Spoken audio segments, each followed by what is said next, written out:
Okay, welcome to the third presentation in our lecture series, How Austrian Economics Impacted My Life. That's the thesis for each speaker. I'm Jacob Hornberger, president of the Future of Freedom Foundation, the sponsor of this lecture series. For those of you that are not familiar with FFF, we were founded in 1989, and our mission is to present the principled, uncompromising case for the libertarian philosophy. And as part of that, since the very beginning, the core part of FFF with respect to economics has been Austrian economics. Some of you know that Richard Ebeling, who was the Ludwig von Mises Professor of Economics at Hillsdale College at the time, helped me found FFF. He was writing for us every month, and he went on to become president at the Foundation for Economic Education. But we've had this long history of Austrian economics. It's really the core feature of the libertarian philosophy. And so what we decided to do with this series, instead of just having some dry academic type talks, we decided to give some of the stars in the libertarian movement an opportunity to just talk informally about how they discovered Austrian economics, the impact it's had on their life, and then a little bit of intellectual information on what principles, books, authors, and speeches and conferences impacted their life. So it's more of a fun intellectual event that we're doing here. And we're very honored to have somebody who has spoken before at FFF programs, and that's Larry White. Larry teaches economics in the graduate program at George Mason University. And those of you that are familiar with GMU know that that's one of the finest, if not the finest, economics program in the country, specializing in free market economics, Austrian economics. Larry himself specializes in monetary theory, has written widely on the history of free banking. He got his BA at Harvard and his PhD at the University of California at Los Angeles. Before teaching at GMU, he taught at New York University and was the F.A. Hayek Professor of Economics at the University of Missouri at St. Louis.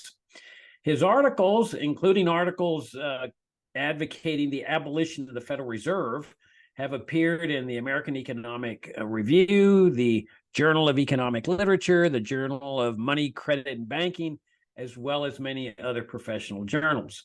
He's the associate editor of the Review of Austrian Economics, a contributing editor to the Foundation for Economics Education's magazine, The Freeman, and an adjunct scholar of the Cato Institute.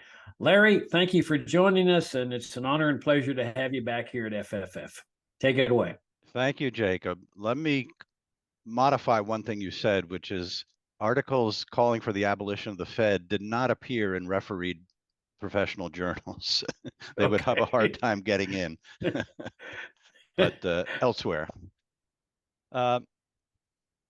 So to tell the story of how Austrian economics has affected my life, I got to go back to high school. In high school, I subscribed to the magazine New Republic because in junior high, I had been interested in the anti-war movement, and so that was a left liberal magazine. But I guess because they had a trade with this book selling company, an ad appeared there for books for libertarians. And I barely knew what a libertarian was, but I started buying a few books from this outfit. And Books for Libertarians was the forerunner of laissez-faire books. So I bought Milton Friedman's Capitalism and Freedom, Henry Hazlitt's Economics in One Lesson, Murray Rothbard's Power and Market, and later his Man, Economy, and State. And so I read all these books before I got to college. So when I got to college, when I first got to college, I thought this is economics. I was getting a head start on the economics they were going to teach me. Turned out that was not the way they were teaching economics. And so I was actually a little surprised in my first year that they were teaching Keynesian economics. I mean, didn't they know that Rothbard had refuted it all? So I had to learn to hold my tongue in class if I wanted to get along. But for my first year economics course, we were invited to write an extra credit term paper, and I wrote one on Bombaverk's theory of interest, which was something I wanted to learn about. So my philosophy's always been, if you want to learn about something, write a paper about it. That'll force you to learn about it. Uh, in my sophomore year, we had a tutorial that we recruited. There were some other students interested in Austrian economics as well. We recruited Hugh McCulloch, um, who was then teaching at Boston College, to come over and lead a sophomore tutorial. And for that, I wrote a paper on bankruptcy that later appeared in the Journal of Libertarian Studies. I was fortunate to take a course from Robert Nozick, the famous philosopher. He taught a different course every semester, and that semester he was teaching uh, a course on Austrian economics and the methodology of Austrian economics. And he wrote a paper every time he taught a course, wrote a new paper to match the course he was teaching. But for his course, I wrote a term paper on entrepreneurship and imagination, which I was later invited as an undergraduate to give at the NYU colloquium in New York. So with Israel Kirzner, who I later ended up working with, but I'm getting ahead of myself. That paper later appeared in a Edward Elgar volume on Austrian economics, edited by Steve Littlechild.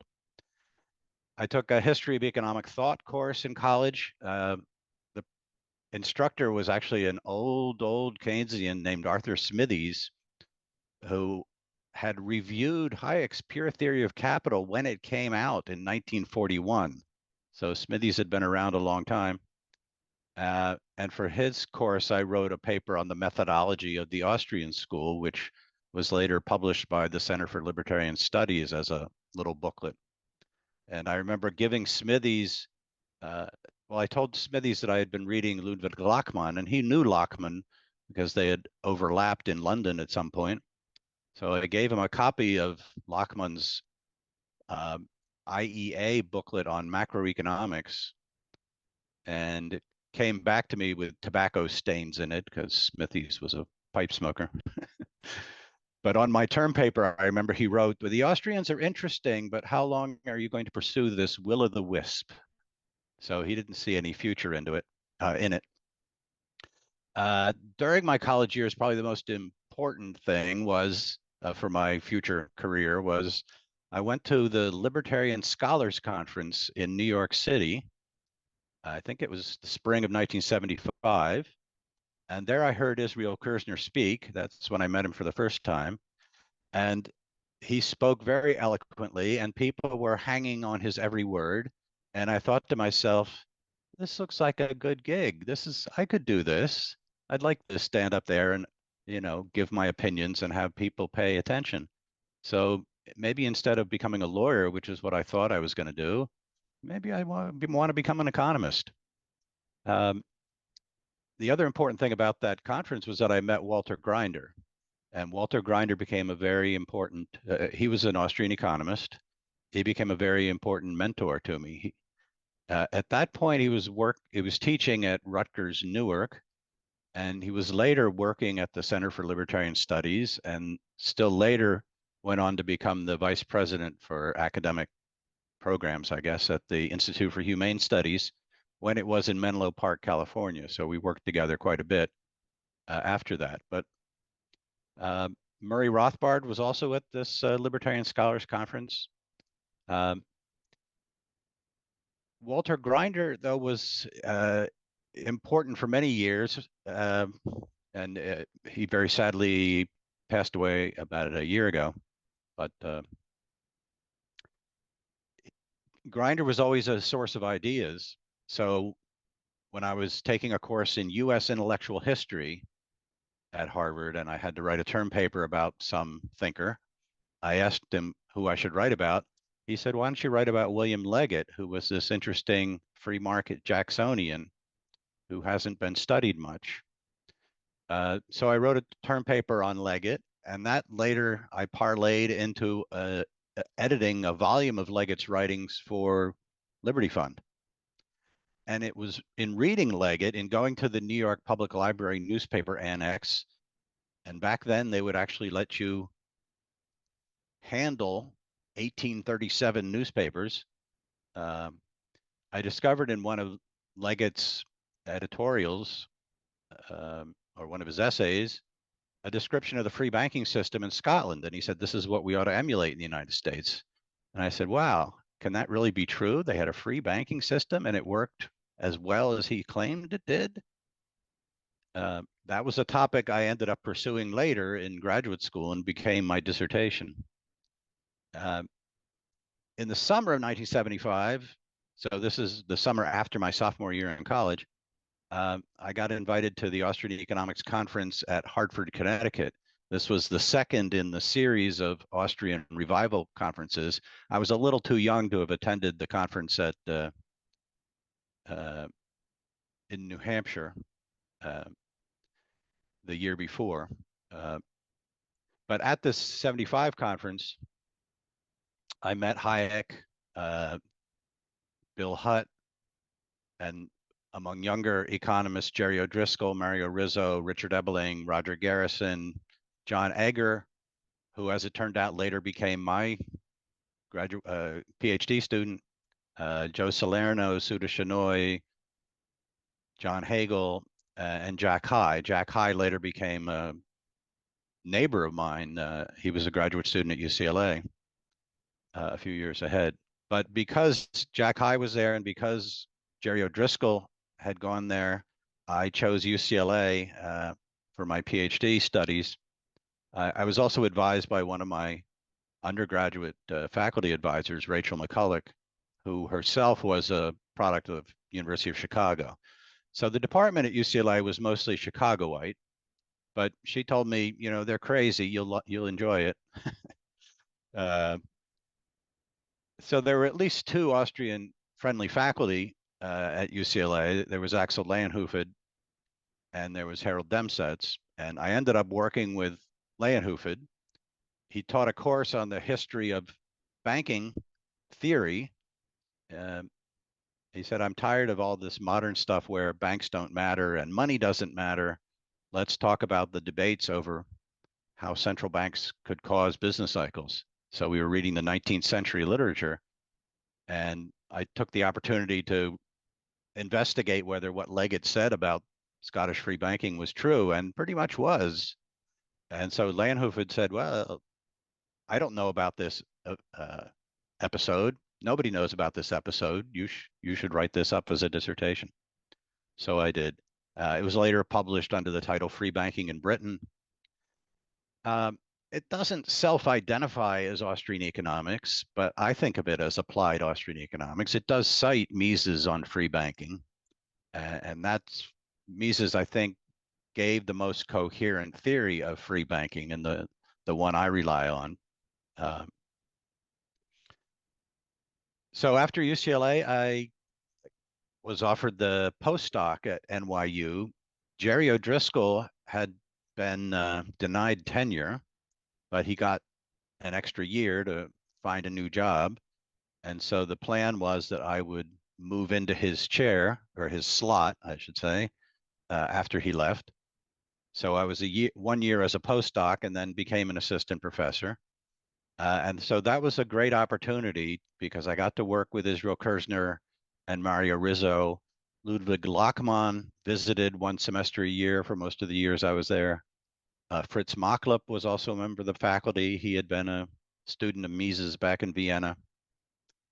So there was an Austrian seminar series where people would give papers. And so I got to see what was on the cutting edge of research and the Austrian tradition.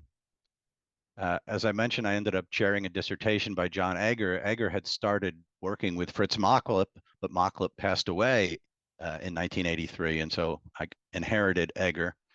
And of course, I chaired the dissertation of George Selgin. And Selgin already knew everything there was to know about free banking, but he wanted a supervisor who would let him write a dissertation on free banking. So when he found out I was working on free banking, and I'm sure it was Walter Grinder who connected us, he wrote to me while I was still on the job market my last year at UCLA and said, tell me where you get a job and I'll come there. And fortunately, I got a job in a place that had a PhD program. And so he came to NYU. We arrived at the same semester. And of course, ended up co-authoring a lot of things on money and banking. Um, I didn't get promoted and tenured at NYU, just as O'Driscoll hadn't before me, and just as Pete Betke didn't following me. He'll talk about that when he's on in this series later on. So we called it the ejection chair. But it was a great opportunity because I got 6, 7 years in New York with a reduced teaching load. The program bought off some of my teaching, so I had more time to write and research. So I did okay coming out of there looking for a new job. I ended up at the University of Georgia. Um, there weren't any self-proclaimed Austrians at Georgia, but there were some free market economists, in particular Dick Timberlake, who was trained at the University of Chicago, and Dwight Lee. Um, and once I got there, we were able to hire George Selgin, who had gotten a job at the University of Hong Kong. Sorry, he had been at George Mason for 3 years and then left and went to Hong Kong for reasons having to do with internal strife at George Mason. So we were able to bring him to Georgia, and George and I were able to collaborate on a lot of research. George likes to say that he's not an Austrian economist because he has serious disagreements with many people who call themselves Austrian economists, as do I, especially on money, especially on fractional reserve banking. But if anybody wants to ask me about that, we can talk about that. But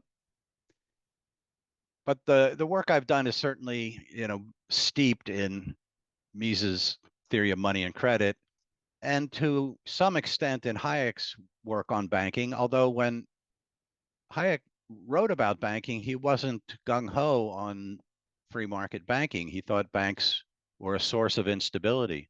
And so I've written a couple of pieces trying to make sense of Hayek's teachings on money and banking. And I ended up, siding with Mises, saying Mises had the more coherent view of banking. So Mises was definitely pro-free banking in the theory of money and credit and in his books in the 20s and in Human Action. Hayek was a little less enthusiastic, but at the end of his career, of course, Hayek comes out with denationalization of money. And that's been an inspiration to me, certainly in the last 20 years. But even before that, I mean, to write a dissertation on free banking, I often tried to get people interested in it, even though what I was talking about was a gold-based system, unlike what Hayek was talking about in denationalization of money. But certainly it opened people's minds to the issue of alternative monetary standards and systems. And so it made it possible to write about free banking. And in recent years, I've been, going back to denationalization of money because I've been doing research on cryptocurrencies. And part of the motivation for that was I discovered people weren't so interested in the gold standard anymore. I was invited to give a talk to an objectivist group, so followers of Ayn Rand, who was a big advocate of the gold standard, but even they didn't want to hear about the gold standard. They wanted to hear about Bitcoin. So I had to sort of re-educate myself, and I've been writing about Bitcoin and other cryptocurrencies lately. Um, I left UGA in the year 2000 to move to University of Missouri St. Louis because they had just been endowed with a Hayek professorship in economic history. And I knew Hayek. I actually taught economic history at the University of Georgia. So I figured I could be a candidate for that job, and they ended up hiring me. And that was a nice opportunity. It helped, put my daughter through college because it paid better than University of Georgia. It was a smaller department. I had one colleague, David Rose, who I talked to a lot, and some other colleagues who were friendly but had not much interest in Austrian economics or Hayek. Uh, and then in 2009, the position at George Mason opened up. So in a way, the financial crisis of 2007 to 2009 helped me out because before that, and so I'm told, uh, secondhand, that before that, at George Mason, they thought, well, we really don't need to have anybody doing money in macro because those problems have been solved. We've got the great moderation and business cycles are a thing of the past. And then come to find out they weren't a thing of the past. And alternative monetary institutions were worth looking at. So I've been at George Mason since 2000, and that's been a great opportunity to interact with Austrian economists. Pete Boettke, in particular, has a weekly seminar that I enjoy attending. And of course, Chris Coyne and other faculty are at least Austrian sympathetic. And lots of graduate students are very interested in Austrian economics. They come to George Mason. We have Austrian economics as a field that a student can take toward getting the dissertation. And a lot of students who are interested in free banking, alternative monetary systems, Bitcoin, will come to George Mason. And so I've been blessed with some great graduate students who through the years have gone on to become economists at other schools, doing great work. Thomas Hogan, Will Luther, Brian Cutzinger, Alex Salter, Cameron Harwick, Nick Karat. Some of them I've co-authored with, but it's been a great opportunity to push the frontier of research in Austrian and Austrian sympathetic, even if not outright flag flying Austrian research. So I guess I'll wrap it up there and invite questions.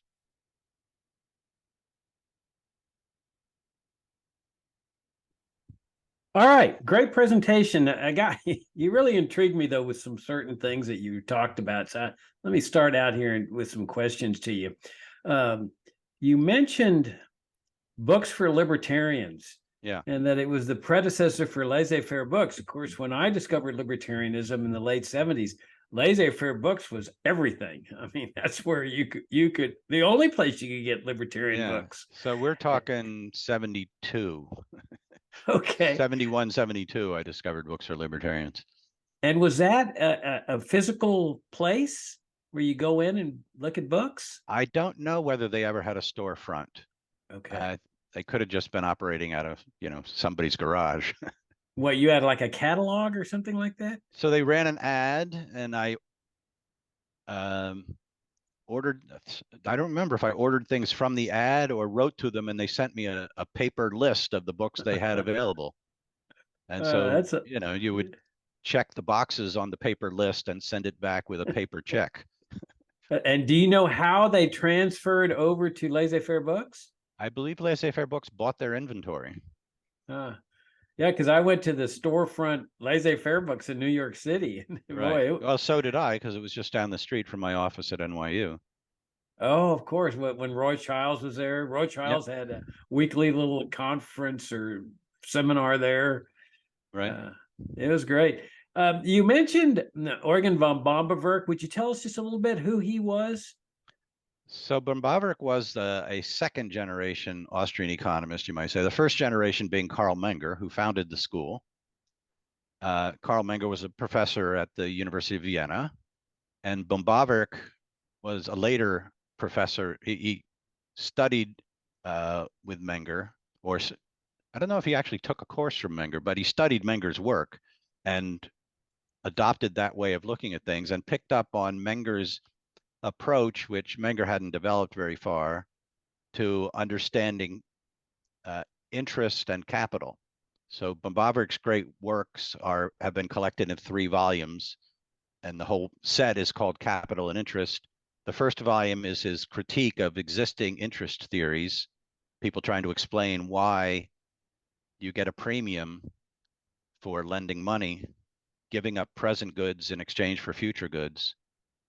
Or I'll put it upside down, why there's a discount on future goods. And Bombaber gives the best explanation of his day. So in terms of time preference and in terms of opportunities to transform present resources into future resources. So he's kind of the father of modern interest theory. And his ideas are later picked up by the Swedish economist Knut Wicksell and the American economist Irving Fisher. And so it's been largely incorporated into what used to be mainstream interest theory before Keynes came along. Bombaber was also a finance minister. He was in the Austrian government, and his picture was on a banknote at one point. Really? 100 shilling note, yeah. All right. You also, of course, mentioned Israel Kirzner, who was head of the department there at NYU. Would you tell us a little he was bit head about of the Austrian program. Oh, Austria. He was not Oh, chairman of the department. So the Austrians were an embattled minority within the economics department. And when I was hired, the Austrians were, considered part of our family. We don't have any dogma in our department. We tolerate lots of people. Vasily Leontiev, the central planning theorist, was also a member of the department while I was there. He had his own little institute, which was on a different floor, so I didn't see a lot of him, but he occasionally came to faculty meetings. But it was a very eclectic department. It later became a very mainstream focused department, and that's the way it is today. And so they seemed to be okay with hiring Austrians, but they didn't, at least after Mario Rizzo got tenure, they didn't want a tenure anymore. and tell us a little bit about Israel's contribution. When I went to FEE to work as program director in the late 80s, and I went to a FEE seminar in the late 70s where Kirzner was talking, and I was blown away. He's one of the best speakers I've ever heard in terms of clarity and succinctness, and he would just captivate you. Can you tell us a little bit about his contribution? Israel Kirzner is the most important living Austrian economist, although at this point he's retired. But his book Competition and Entrepreneurship, published in 1973, has been a real inspiration to the revival of Austrian economics. And he also did work on capital and interest. He has a collection of essays on capital and interest, which is very interesting. But he's primarily written about entrepreneurship and the market process and how we should understand the economy as a process and not as just a static state of affairs. So competition is rivalry. Competition is not a situation where nobody can influence price. Everybody's a price taker. That's the mainstream definition of what constitutes competition. But it's a competition without any competitors, without people trying to outdo each other, just with everybody reconciled to the state of affairs. So Kirzner gives us an alternative way of thinking about the economy as a dynamic process, as a motor of economic vitality. Well, you also mentioned Jerry O'Driscoll, and I'll just give you a little personal tidbit that when I was living in Dallas and practicing law, I was doing libertarianism and Austrian economics as a hobby.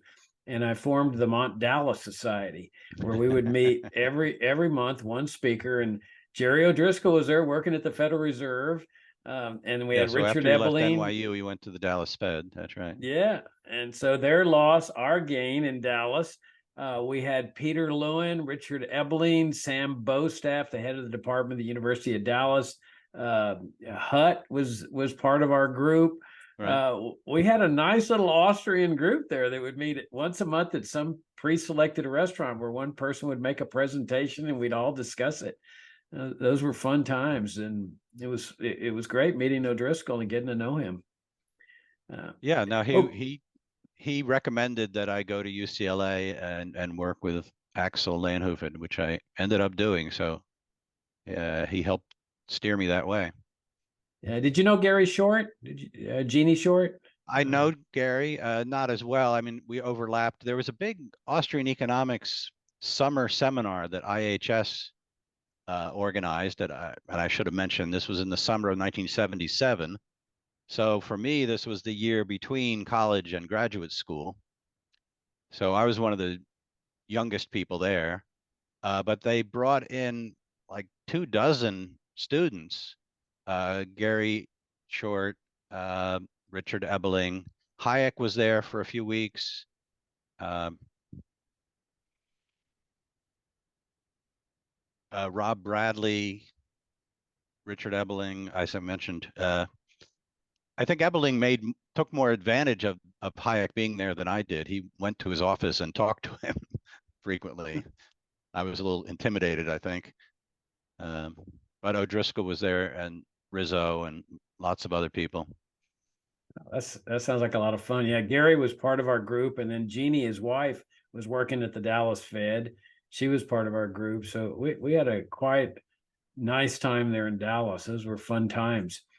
I have a story about the seminar, this 1977 summer seminar, which was I used to have a silk screen and make T-shirts and things. So I made a T-shirt for the seminar, and it had a diagram from Hayek's Prices and Production,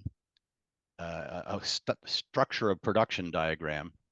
And I chose as a kind of joke, I chose the diagram that illustrated overinvestment because how could that be a good investment to bring 30, 25 or 30 students to the same place for a couple of months? So that was the joke.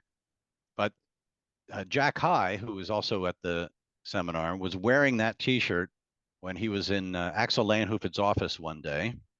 And another faculty member, who I won't name, but who was not friendly to Austrian economics, came in and looked at the T-shirt and it said Austrian economics seminar and had this diagram. He said, "How can there be a diagram? I thought you Austrians didn't believe in math." And Leijenhoef had put the other professor on the spot. He said to him, "You should be able to look, if you're well educated, you should be able to look at this diagram and show me the average period of production." That's great. That's great. All right, let's go to a few questions here from the audience. Let me start with the ones that relate directly to your talk.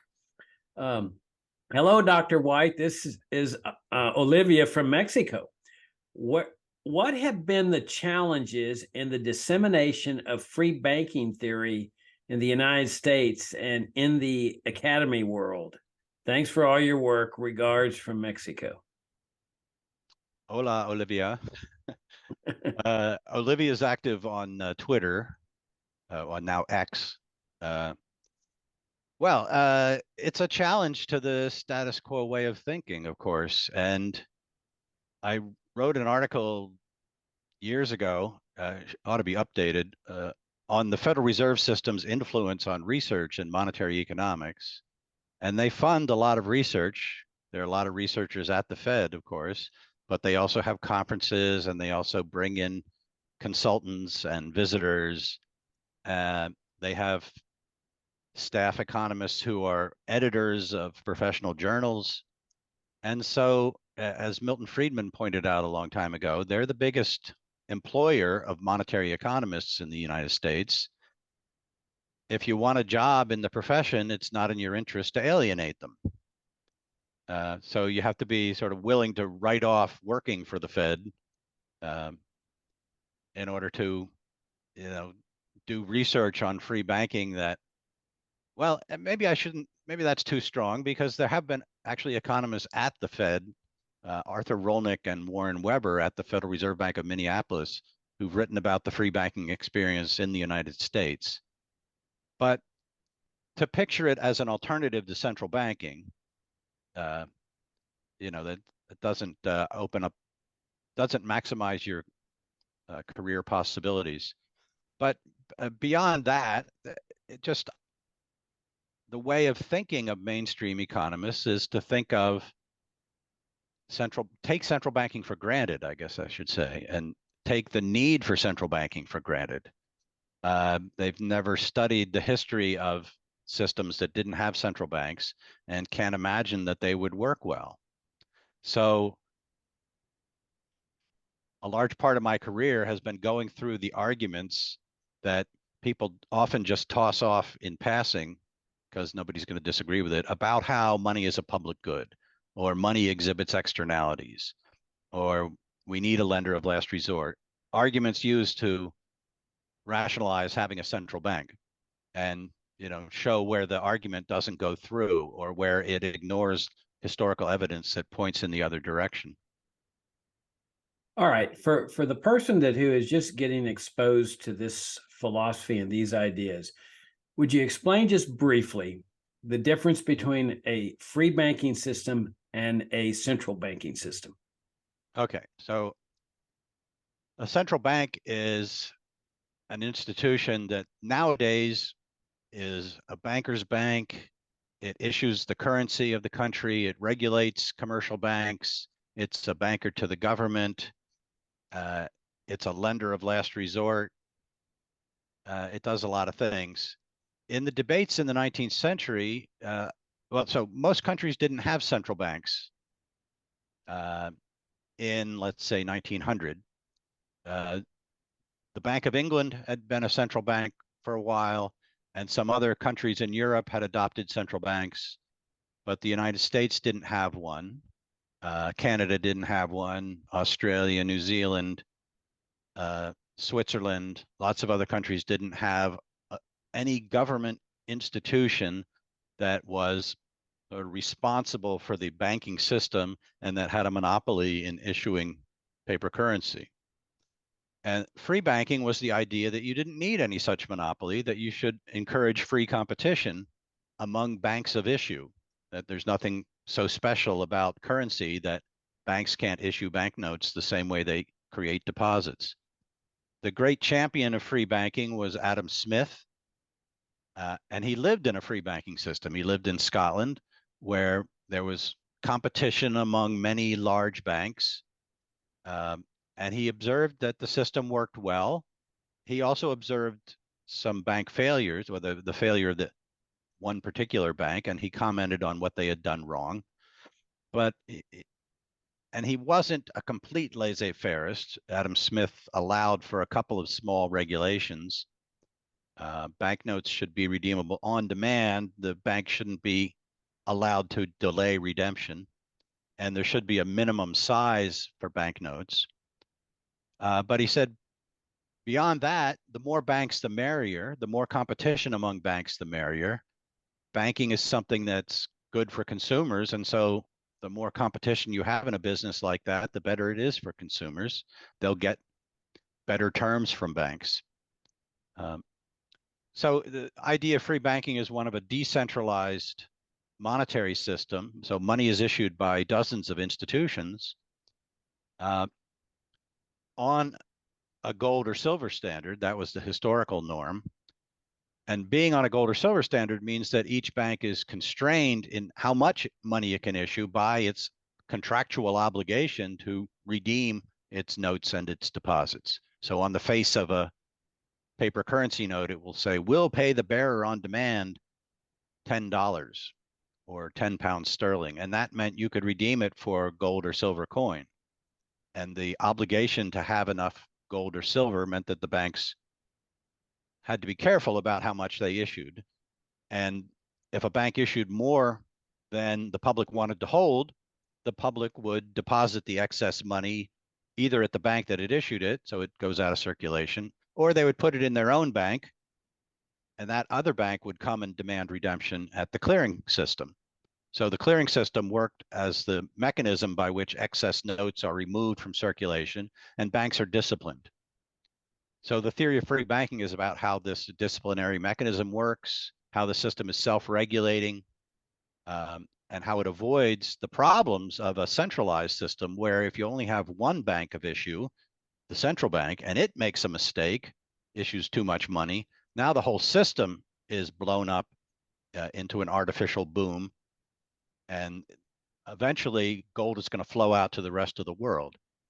And that idea that central banks are dangerous because they can cause boom bust cycles, that's explained by economists in the middle of the 19th century, the so-called currency school, And another group that in my dissertation I identify, the free banking school, and that's the forerunner to Mises' free banking thought. So he draws on those earlier writers, but gives a better explanation of how the self-regulating mechanism works.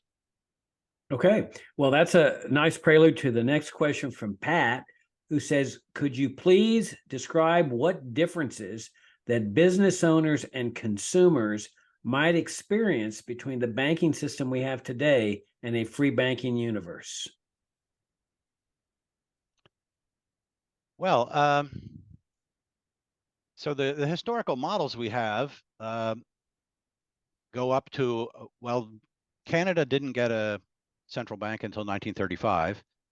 So they're almost 100 years old. So we have to update the technology to imagine what a free banking system would be like today. But it would be a system in which not just, we currently have competition among banks in issuing checking deposits. And so you shop around for a bank that offers you favorable terms and has good locations and has, a lot of ATMs and is part of an ATM network, and that sort of thing. People did the same thing when they considered which bank they wanted to have an account at under a free banking system. And that bank was where they would go if they wanted more currency. If they wanted to draw money out of their own accounts, they would get banknotes issued by and liabilities of the bank where they had their deposits.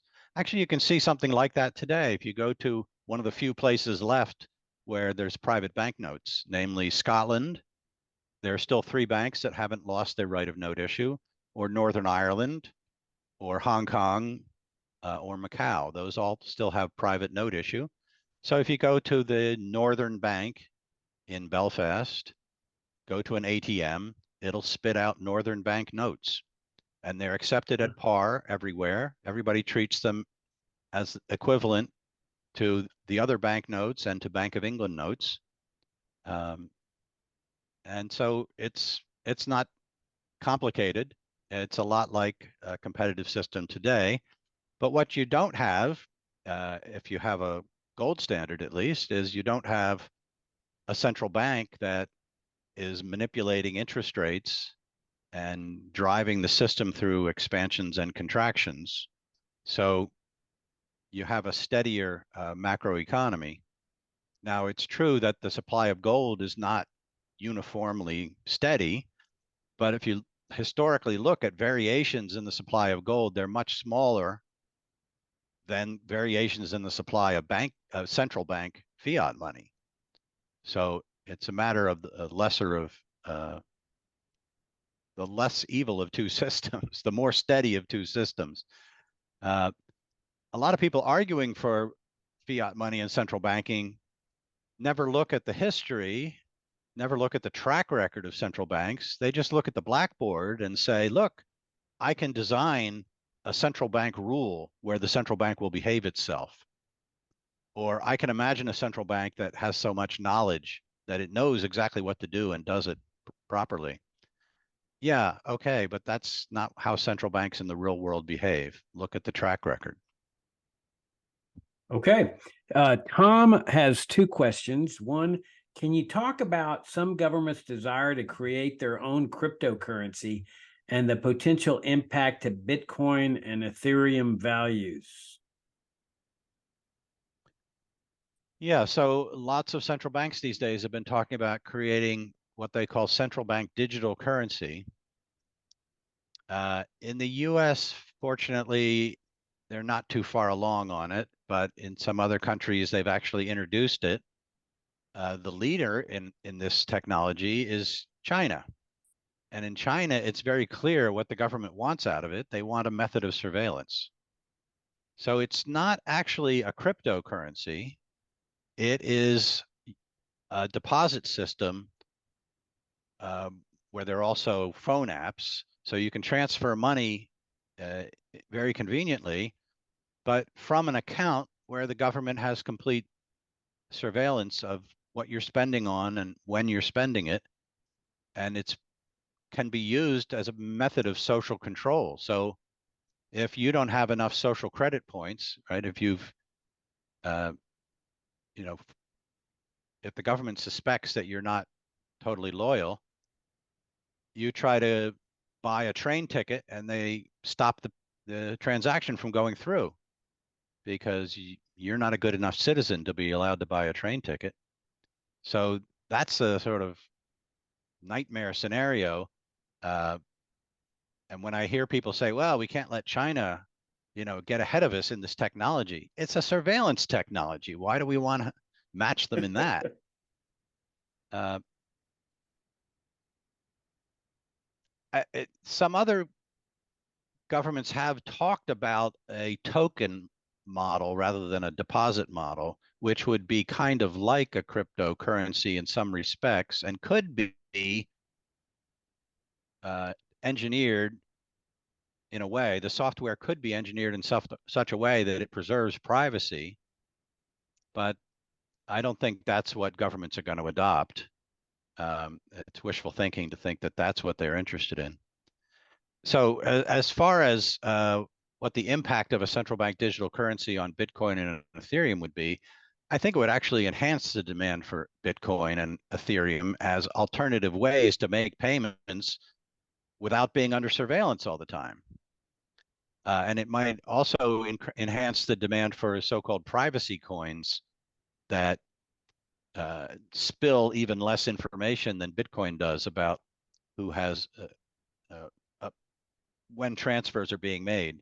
Right. So Bitcoin has a ledger which is public information, which doesn't identify people by name, but it identifies them by Bitcoin address. And it's possible sometimes to figure out who really owns that account address. Whereas Monero, Zcash, Beam, they don't reveal that information, and so they preserve privacy better. I expect the demand for them to be enhanced by governments trying to corral everybody into a central bank digital currency scheme that includes surveillance. Okay, the second question he has is, out of the many, many cryptocurrencies, what makes Bitcoin and Ethereum valuable and makes others near worthless? Well, there are more worthwhile coins or valued coins with a positive market value, I guess is what I should say, than just those two. But those two are together more than half of cryptocurrency valuation. Uh, Bitcoin, of course, is the original coin, and it was launched on the premise that it could become the world's currency. That was one of the objectives. Uh, Secondly, to provide a currency that is more private and less prone to needed less trust of the issuer than our current system does. Uh, so Bitcoin was first out of the gate, and there is still some hope that it will become a widely used currency. It's not widely used now for making payments. Most people who have it hoping the price will go up, but you don't buy coffee with Bitcoin. Um, if you want to make transactions, you sell your Bitcoin for Tether or USDC or some dollar stable coin, and then you can buy something else, another cryptocurrency or goods and services. Ethereum has value because it's the platform on which people have built uh, decentralized finance projects, and it's the platform on which some of the stable coins run. So USDC is available as an Ether token, or ERC20 token is the technical term for it. And so people buy Ether in order to be able to build something on the platform.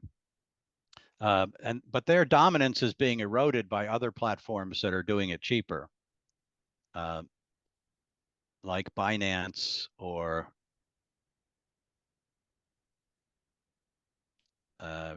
forgetting some of the names of the other platforms, but Solana.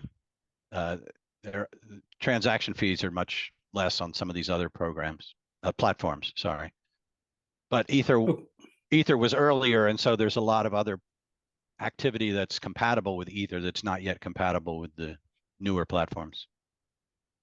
okay. Bonita's got a question that we got a couple questions don't directly relate to your talk, but we got a little bit of time left. She says long-term treasury yields are supposedly at 4.8%. Once they cross a threshold of 5%, analysts reliably agree that the financial system could implode on itself.